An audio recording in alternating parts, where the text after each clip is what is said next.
తాకట్లో ఉన్న బంగారాన్ని విడిపించి ఆ రోజున మార్కెట్ ధర కట్టి మిగిలిన డబ్బును మీకు అందిస్తుంది కొమ్మూరి గోల్డ్.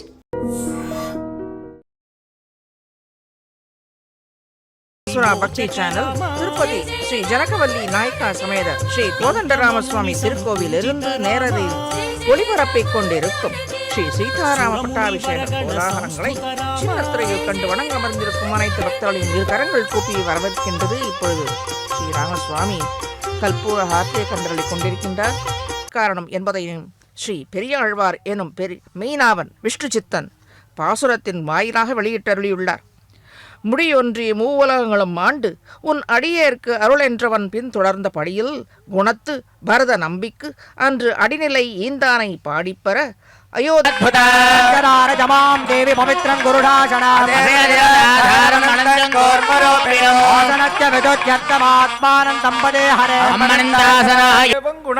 விசேஷ விசிஷ்டாயாம் அஸ்யாம் சுபதிதௌ அஸ்ய தேவதேவஸ்ய பகவதோ நாராயணஸ்ய ஸ்ரீயப்பதே புருஷோத்தமஸ்ய ஸ்ரீபத க்ஷேத்ராதிஷ்டிதஸ்ய ஸ்ரீ சீதாரமாவாஹயாமி வருணஸ்ய இதமாசனம் நமஸ்பயாமி நமஸ்பயாமி நமஸ்பயாமி நாம்பூலம் நமஸ்பயாமி வருணாய நமः கற்பூர நீராஜனம் தரிசயாமி. ஓம் ஸ்ரீஸ்வராய வித்மஹே பாதோபச்சாரம் சமர்ப்பயாமி. யாம்யந்து கோராணி யாம்யந்து பாபானி யாம்யந்து வாதீத்தஜஹ வர்த்தந்தாம் சுபானி அதோ தேவாவ சப்தகாமவிஹி விக்ரமே தேதாதேபத மோஹமத்யவாகும் சுரே விக்ரமே விட்டர்கோபாதாப்யஹ கர்மாணி தாரயன்ன கர்மாணி பச்சயதோ புனசுச்சர்த்தம் புண்யான் சுஸ்திம் பவந்தோ ப்ருவந்தோ கர்மணே ஸ்வஸ்தி சுஸ்திம் பவந்தோ ப்ருவந்தோ கர்மணே ஸ்வஸ்தி சுஸ்திம் பவந்தோ ப்ருவந்தோ கர்மணே ஸ்வஸ்தி ருத்யாஸ்மஹ வீரநமதோ வசத்யாத்ரं தேவம் மெத்தாரங்கமாமபோயஸ்ய க்ஷயாய தின்வதா ஆபோ ஜனஜதாஜனஹ யஸ்வாந்தரிக்ஷே தஸ்வபதில்யாத் மஹ பிரம்மவத்ரசமதி பிரம்மவத்யதாயத்வா இந்திரத்துநீதி சஹமா புனாதோ வத்யாவரணஸ்யமீச்யா ஓராய நமः விஸ்வக்சேனாய நமः புனப்பாத்யமர்க்யம் ஆச்சமனீயம் சமர்ப்பயாமி சர்வோபசாரான் சமர்ப்பயாமி ராஜசராஸ்தானம் பிரேமயாமி சோபனார்த்தம் க்ஷேமாய புனராரமணாய ச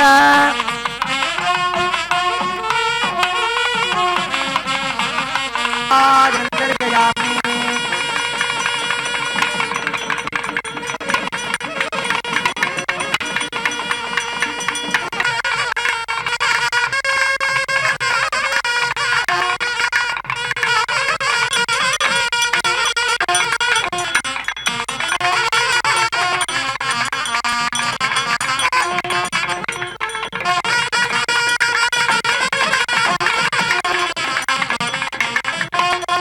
இந்த பாதுகைகள் வணங்குங்கோள் பகவானின் ஸ்ரீராமன் திருவடி இணைகளை பற்றி பலனை பெறுங்கோள் என்று உலகில் உள்ளவர்களுக்கு உணர்த்துவதில் முதல் உதாரணமாக திகழ்ந்தவர் ஸ்ரீ பரதாழ்வான். வாழ பாதுகா பிரபாவத்தை வெளியிட்டவர் பரதாழ்வான்.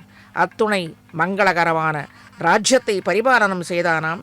பாதுகை சாதித்தருளியுள்ளது ஒரு ஏற்றமான பாசுரம்.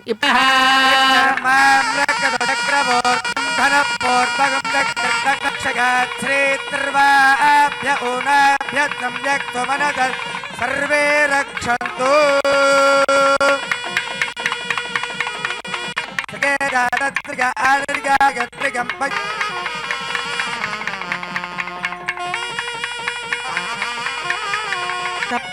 சப்தராமூர்த்தாவாதோ அன்யமனக்கஸ்திதாம் பைரகன் பாஹரக்னே ஹவ்யம் அஹனீய குணாத்மனே சர்வவத்யதனூஜாய சார்வபௌமாய மங்களம். வேத வேதானஸ்ய ரீரதா மாஹ்ரோணானஸ்ய மன்யவே விப்ரோடீகாயாதே மனோரத ஸ்வன்ன சந்தேதம் गीर्भिर्वारुणसीमहि वराहि मे विमन्यवः पतन्ति वस्य इष्टये वयोनवासतिर्वा सनो विश्वाः शुक्रतो राधित्यः सुपता करत् प्रणआयोषितार्यहन्त्यपर्येताकयस्य चित् वाजो अस्ति श्रवाय्याः सवाजम् विश्वचर्षनिरर्वद्भिरस्तु तरोता विप्रेभिरस्तु सप्तहस्तादो अस्य त्रिधा बद्धा वृषभोरवेति महादेवमर्त्या आविवेश त्रिधा हितं पणिभिर्गह्यमानङ्गवी देवासो हृदनन्दाविन्दे स्थिरिच मे परोग्रहिज मे शरीराणि च मायुश्च मे जराज इन्द्रय्या देवी सुभगा जजाना सा न आगन्वर्चसा संविभावायतायाम् अश्वस्य क्रन्द्ये पुरुषस्य मायौ इन्द्रय्या देवी सा न आगन्वर्चसा संविधाना सा न आगन्वर्चसा संविधाना शेषवृषभस्य वादे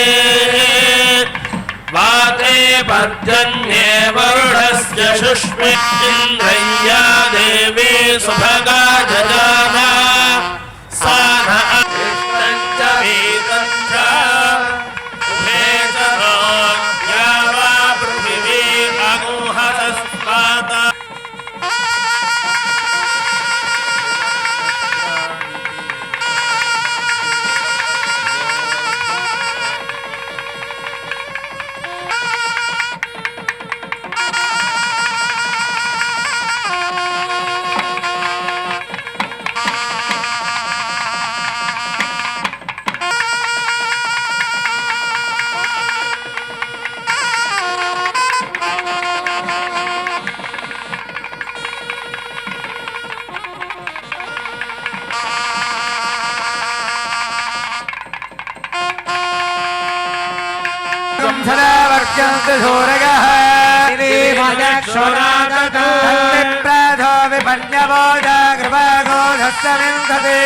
பிரார்த்தித்து நிச்சயமாக இந்த ஸ்ரீராமன் அனைத்து பக்தர்களுக்கும் தொலைக்காட்சி மூலமாக சேவிக்கும் பக்தர்களுக்கும் நேர்கொடு நேராக சேர்க்கும் சேவிக்கும் அனைத்து பக்தர்களுக்கும் நிச்சயமாக பலனை தந்துருள வேண்டும். अश्वपूर्वान् प्रथमध्याम् हस्तिनाद प्रमोदिनीम् त्वाम् वृणे आदित्यवर्णे तपसोऽधिजातो वनस्पतिस्तव पशूनाम् रूपमन्नस्य मयि श्रीश्रयतान्यशः कर्तमेन प्रजा भूता मयि सम्भव कर्तमा श्रियं भासय मे कुले मातरं पद्ममालिनीम् आपसृजन्धः स्निग्धानि जिह्वामालिनीम् सूर्यान् हिरण्मयीं लक्ष्मीं तन्नो लक्ष्मीः प्रचोदयात् వివిధా భవతి లక్ష్మీ అమ్మవారు రెండు రకాలుగా ఉంటుంది. రాజ్యశ్రీహి విద్యాశ్రీహి అని. ఈ యొక్క అమ్మవారి పేరు రాజ్యశ్రీహి, రాజ్యలక్ష్మి అమ్మవారు. మామూలుగా రాజ్యం ఉన్న వాళ్ళందరూ కూడా రాజులే. అయితే వీళ్ళందరూ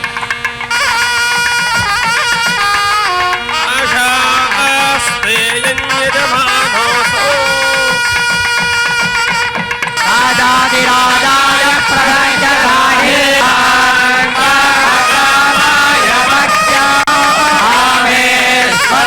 वीरभरो गणादो कुबेराय वीरभराय उत्तममहद्भागे सर्वस्य दिद्धि सर्वमेव वीराप्नोति सर्वं जयति गायामीशो रहितो भरन्तीराम् प्राप्तहन्याहितः गायां पतिं